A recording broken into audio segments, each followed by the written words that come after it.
bó bá ṣàárọ̀ lẹ̀ ń gbọ́ wa níbi tẹ́ ẹ wà ẹ káàárọ̀ o, bó bá ṣèyálẹ̀ta ẹ kú ìyálẹ̀ta, bó bá sì ṣọ̀sán ni tiyín ẹ káàsán, bó bá wá sí ìrọ̀lẹ́ ẹ kú ìrọ̀lẹ́, bó bá tún wá ṣalẹ́ ni ẹ káalẹ́ níbikíbi tẹ́ ẹ bá ti ń gbọ́ wa. Ìpàdé ní jìnnà ọjọ́ ìpẹ́ òní tún ní ọ̀sẹ̀ tuntun ọjọ́ 19 oṣù kínní 2025 lẹ́yìn ikú olúwa wa 19th of January 2025. ẹ tún kú àmẹ́tígbọ́ àwọn ìwé ìròyìn ìjọ Àgùdà ilẹ̀ Yorùbá àti ọ̀sẹ̀ yìí láti iléeṣẹ́ ìgbóhùnsáfẹ́fẹ́ ti Space TV ti ìlú Ìbàdàn. Àlùfáà Paul Aṣáwálé di oníròyìn yín. Ṣáájú ẹ gbọ́ kókó tó wà nínú àwọn ìròyìn náà. Aṣojú pápá mímọ́ tí a mọ̀ sí Apostolic Nuncio ṣàbẹ̀wò sí ilé ẹ̀kọ́ gíga ti Augustine. Ó gbóríyìn fún wọn fún ìdàgbàsókè àti ìtayọ wọn. Èyí làkọlé tó sí ojú ìwé kìíní ti Catholic Weekly Independent ọ̀sẹ̀ yìí. Ayoyin Media ló kọ ọ́. Pápá mímọ́ Francis kí àwọn èrò ìrìn àjò Júbílì káàbọ̀. Ó ní ìrètí ni kẹ́ ẹ fi bẹ̀rẹ̀ padà o. AC Wima ló fi sọwọ́ sójú ìwé kejì. Jáyì sọ̀yí kì í tán nílé aláǹtakùn ní ọ̀rọ̀ pápá mímọ́ lọ́sẹ̀ yìí nínú ìwé ìròyìn Catholic Weekly Independent. Èyí ló dífá fún ìròyìn kan ní ojú ìwé tó kẹ́yìn lọ́sẹ̀ yìí tó ń tún wípé ààrẹ Biden dá pápá mímọ́ Francis lọ́lá àmì ẹ̀yẹ olómìnira tó tayọ. Tina Denelli ló fi sọwọ́. Orílẹ̀-èdè Nàìjíríà kí ikọ̀ aṣojú àwọn bíṣọ́ọ̀bù ìjọ Àgùdà Germany káàbọ̀ sí ibi àpérò wọn. CSM Media ló sọ eléyìí di mímọ̀ ní ojú ìwé keje. Gómìnà Mákindé gbé ọ̀pá àṣẹ fún Aláàfin tuntun Ọba Hakeem Abímbọ́lá Ọ̀wádé. Ọláyí Abídé ló sọ bẹ́ẹ̀ ní ojú ìwé kẹjọ. Ìtẹnipa tó wáyé ní ìlú Ìbàdàn, ilé ẹjọ́ gba onídùúró ìyàwó Ọọ̀ni tẹ́lẹ̀ àti Oríyọmí Hamzat pẹ̀lú ọ̀gá ilé ẹ̀kọ́ tí ìṣẹ̀lẹ̀ náà ti ṣẹ̀. Ojú ìwé kẹsàn-án ni Adébọ́lá Sanmi fi sí. Ìwé ìròyìn The Catholic Herald ní tiẹ̀ ló ń kí wa kú ọdún tuntun pẹ̀lú àwọn kókó wọ̀nyí. Bíṣọ́ọ̀bù àgbà Martins rọ àwọn ẹ̀ka ìjọba wa gbogbo pẹ̀lú àwọn oníléeṣẹ́ aládàáni láti ró àwọn ọmọ orílẹ̀-èdè Nàìjíríà lágbára. Netanwosu ló sọ bẹ́ẹ̀. Bíṣọ́ọ̀bù àgbà Martins nínú ìròyìn míì tún rọ àwọn àlùfáà kí wọ́n gbé bíbélì sórí àga àlééfà ọba ní ọjọ́ 16 oṣù yìí. Netanwosu ló tún fi èyí náà sọwọ́ sínú The Catholic Herald. Ohun tó jẹ mí lógún nísinsìnyí ni láti mọ ìjọ Nàìjíríà dáadáa kí n sì mọ bí agbára rẹ̀ ti tó. Èmi kọ́ ni mo sọ bẹ́ẹ̀. Ǹjẹ́ ta ló wá sọ bẹ́ẹ̀? Kí sì nìdí tó fi sọ ọ́? Gbogbo rẹ̀ lẹ́ ó gbọ́ nínú ẹ̀kúnrẹ́rẹ́ ìròyìn yìí. Yorùbá bọ̀ wọ́n ní ohun tó bá ti yá kan kì í tún pẹ́ mọ́. Ẹ jẹ́ ká kúkú wá kán lu alagbalúgbú àwọn ìròyìn náà báyìí.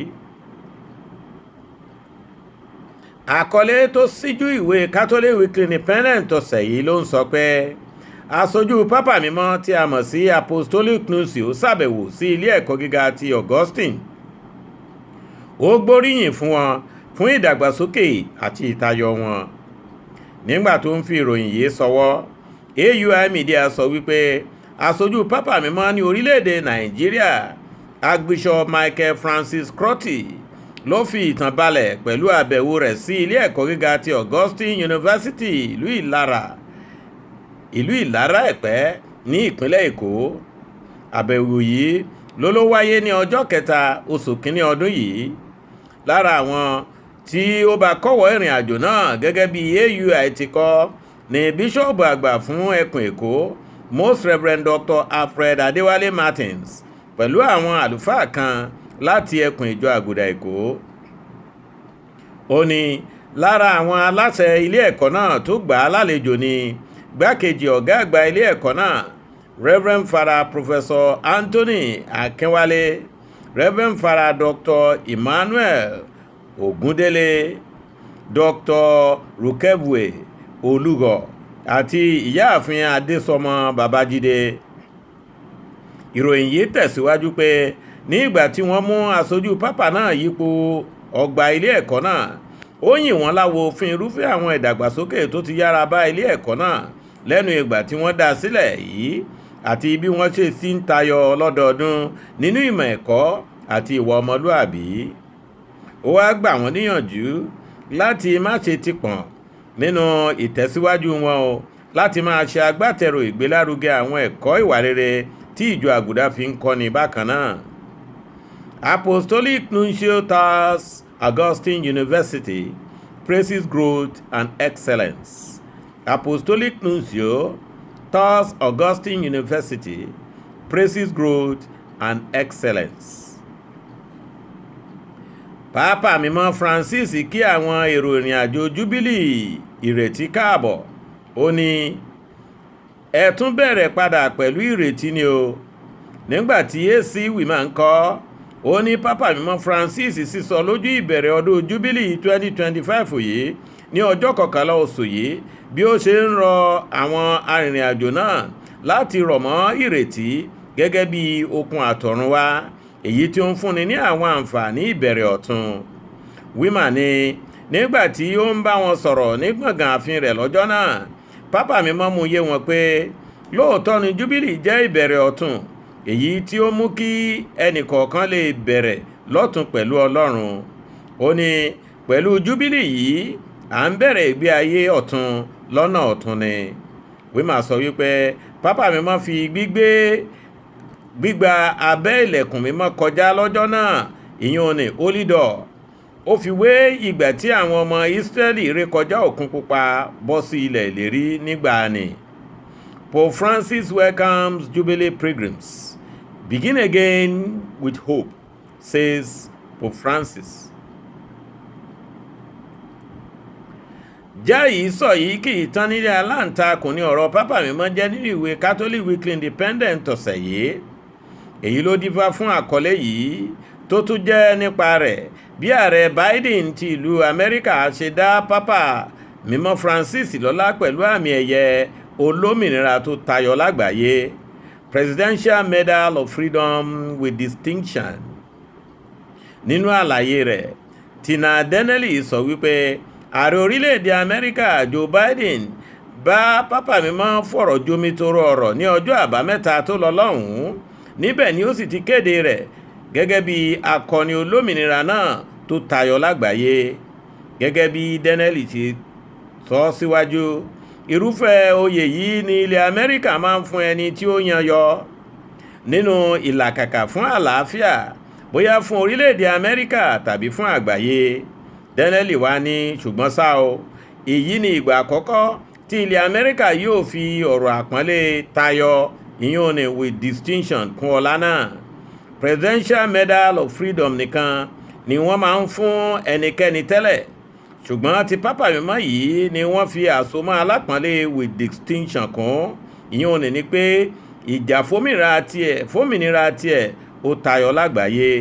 Donnelly ṣàlàyé síwájú pé ààrẹ Biden ṣàpèjúwe Pápá mímọ́ bí ẹni tí kò tí ì sí irú Pápá mímọ́ bẹ́ẹ̀ tó fi gbogbo ara àti ẹ̀mí jà fún àlàáfíà àti òmìnira jákèjádò àgbáyé bíi tirẹ̀.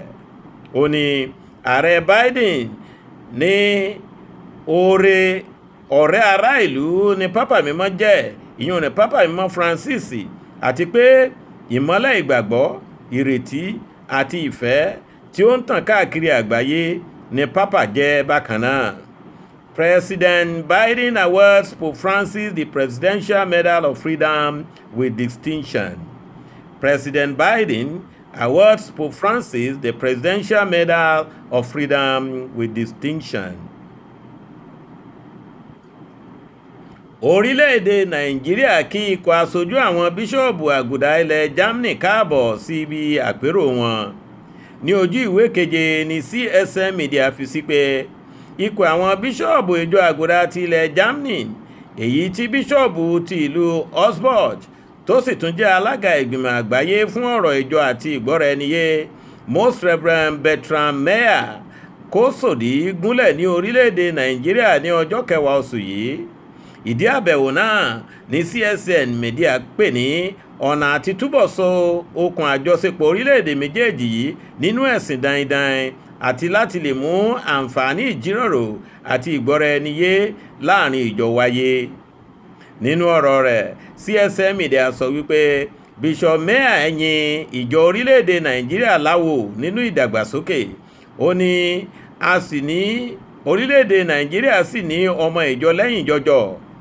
Ó ní yàtọ̀ sí ìlú àwọn ìyún ní Germany tí ìjọ ti fẹ́rẹ̀ ṣòfò tán.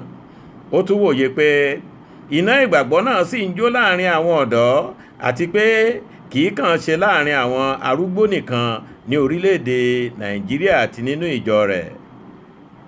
Ó wá rọ àwọn adarí ìjọ gbogbo náà kí wọ́n má ṣe jẹ́ kí ó rẹ̀ wọ́n láti túbọ̀ máa bomirin ohun tí wọ́n gbìn o. Akọ̀wé àgbà olú ilé-iṣẹ́ ìjọ Aguda l'Àbújá Reverend Father Michael Banjo náà sì dúpẹ́ gidigidi ní orúkọ àwọn bíṣọ́ọ̀bù ìjọ Aguda orílẹ̀-èdè yìí ní ọwọ́ àwọn ikọ̀ olùbẹ̀wò yìí wípé wọ́n tilẹ̀ yan ìjọ Nàìjíríà láàyò láti wá bẹ̀wò. Nigeria welcome German Catholic Bishops Conference delegation. Gómìnà Mákindé gbé ọ̀pá àṣẹ fún Aláàfin tuntun.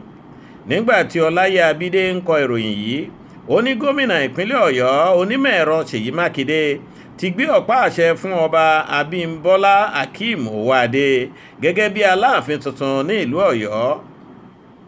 Ayẹyẹ ìgbọ́pàfúnni yìí ni ó ló wáyé ní gbọ̀ngàn iléeṣẹ́ gómìnà ní Agodi Ìbàdàn ní ọjọ́ Ajé tó lọ lọ́hùn-ún. Abídé sọ wípé nínú ọ̀rọ̀ gómìnà lọ́jọ́ náà, ó fi lélẹ̀ pé gbogbo àwọn olóyè tó ti gbowó lórí ọ̀rọ̀ yíyan Aláàfin tuntun ni yóò fojú ba ilé ẹjọ́. Ìtẹnipa tó wáyé nílùú Ìbàdàn, ilé ẹjọ́ ti gba onídùúró ìyàwó Ọọ̀ni tẹ́lẹ̀ àti Oríyọmí Hamzat pẹ̀lú. Ọ̀gá ilé ẹ̀kọ́ tí ìṣẹ̀lẹ̀ náà ti ṣẹ̀. Gẹ́gẹ́ bí Adémọ́lá Sanmi ṣe kọ, ilé ẹjọ́ gíga ti ìpínlẹ̀ Ọ̀yọ́ ní ọjọ́ Ajé tó lọ lọ́hùn-ún ti gba onídùúró àwọn tó wà láhàámọ́ àwọn ọlọ́pàá nítorí ìtẹra ẹnipa tó wáyé ní ilé ẹ̀kọ́ gíga ti Islamic tó wà ní Báṣọ̀run ní ìlú Ìbàdàn nígbà tí wọ́n ń pín oúnjẹ fún àwọn tó kù díẹ̀ káàtó fún láwùjọ. Àwọn ẹni náà ni Wòlíì Naomi Sílẹ̀kùnọlá, aya tẹ́lẹ̀ fún Ọọ̀ni Ilé-Ifẹ̀, Oríyọmí Hamzat, alákòóso àti olùdarí iléeṣẹ́ Àgídìgbò FM, àti Abdullahi Fasasi, ọ̀gá àgbà ilé ẹ̀kọ́ gíga tí ìṣẹ̀lẹ̀ náà ti wáyé, ìyẹn Islamic High School Báṣọ̀run Ìbàdàn. Adájọ́ Kamarudeen Ọláwọyìn ní ìròyìn sọ pé ó gba onídùúró ẹnì kọ̀ọ̀kan wọn pẹ̀lú mílíọ̀nù mẹ́wàá náírà pẹ̀lú onídùúró méjì ẹnì kọ̀ọ̀kan bákan náà tí àwọn náà sì gbọ́dọ̀ san iye owó kan náà. Ó ní àfikún, ilé ẹjọ́ kìlọ̀ gidigidi pé iléeṣẹ́ rédíò Àgídìgbò kò gbọ́dọ̀ gbé ìròyìn kankan tó jẹmọ́ ẹjọ́ tí ó wà nílé ẹjọ́ yìí jáde rárá. Ibadan Stampede, court grants bail to Ooni's ex-wife, Oríyọmí Hamzat, school principal. Nítorí pé ènìyàn kìí jẹ kílẹ̀ ó fẹ̀, ẹ jẹ́ kí n gba inú ìwé ìròyìn The Catholic Herald náà lọ. Ìròyìn àkọ́kọ́ tí wọ́n fi ń kí wa kú ilé ọdún tuntun ló sì ń wí pé Bíṣọ́ọ̀bù àgbà Martins rọ ẹ̀ka ìjọba wa gbogbo pẹ̀lú àwọn oníléeṣẹ́ àdáni láti ró àwọn ọmọ Nàìjíríà lágbára.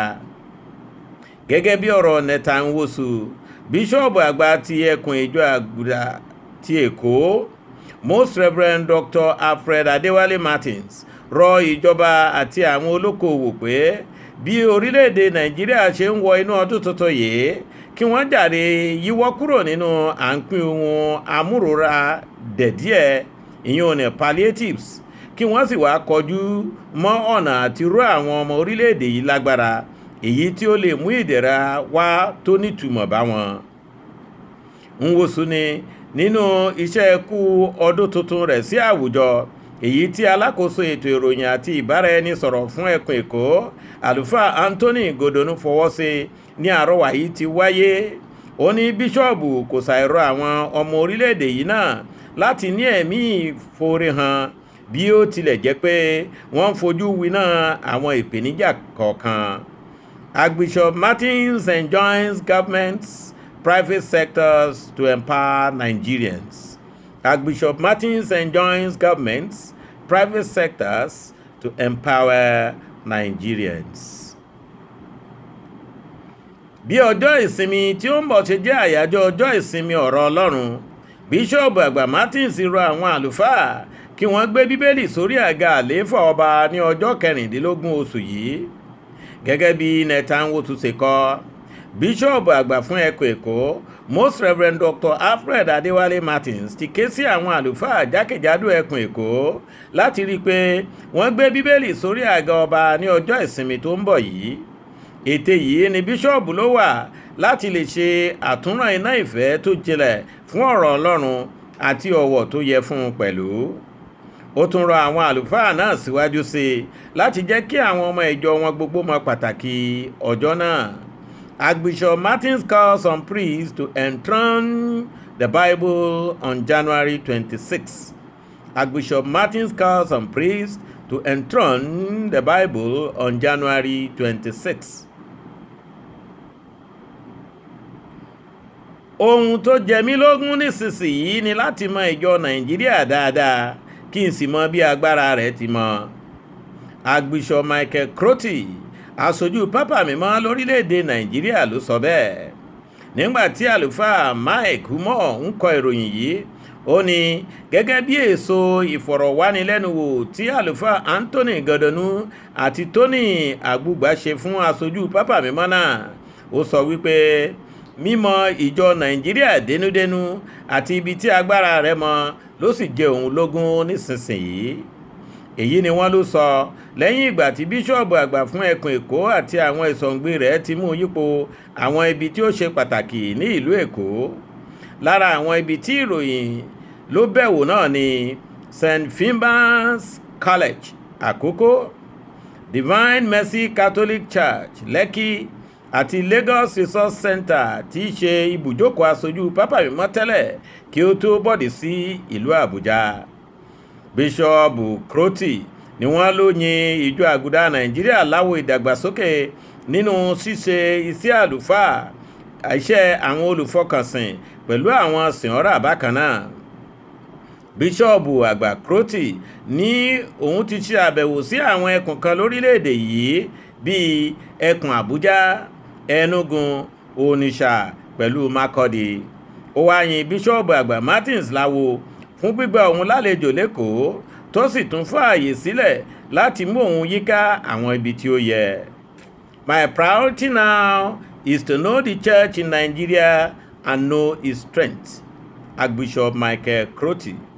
My priority now is to know the church in Nigeria and know its strength. Archbishop Michael Crotty. Bá a bá ní ká wo bọ́nà fún ṣe jìn tó, onígbẹ̀gbẹ́ ó miyán tàwotàwo. Yorùbá bọ̀ wọ́n ní èèyàn ò ní bọ́gi bọ̀pẹ̀ kígba ẹrún mọ́lẹ̀ má gbólúwa rẹ̀. Àwa tá a ti wá lọ bọ Jésù láàárọ̀ yìí ń kọ́. Ilẹ̀kùn ayọ̀ ti ṣí sílẹ̀ gbagada fún gbogbo wa kó lè ọ̀sẹ̀ yìí lágbára Èdùmàrè. Ǹjẹ́ títí ọjọ́ mẹ́jọ òní tá ó tún máa mú àwọn àkọ́tún ìròyìn wá fún yín láti iléeṣẹ́ ìgbóhùnsáfẹ́fẹ́ ti Space TV ní ìlú Ìbàdàn. Èmi àlùfáà Paul Àṣàwálé ló ń gbàdúrà pé èmi ò ní kú, ẹ̀yin ò ní kú, ká tún gbọ́ra wa láyọ̀ láyọ̀.